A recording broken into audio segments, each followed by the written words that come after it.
for this lab, we were supposed to create a code with a loop, an if statement, and one button actuation. So for mine, I just created mine with pin 13 being the output, coming into my circuit, going through this resistor to the anode side of my LED.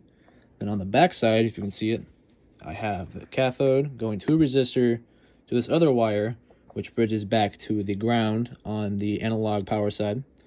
And then I have the resistor coming down to this button, and then the orange wire or the yellow wire we see here comes back to 12, which is what I use to set for the button with the integers. And then I have my white one coming here to the 5-volt power supply.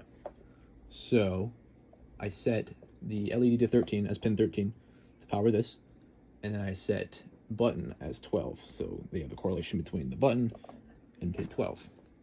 And then after that, I set the pin mode of the LED to output, so it'd be the output of power, and I set the pin mode of the button as the input. And then you'll see under void loop, that's where I started doing my if and statements.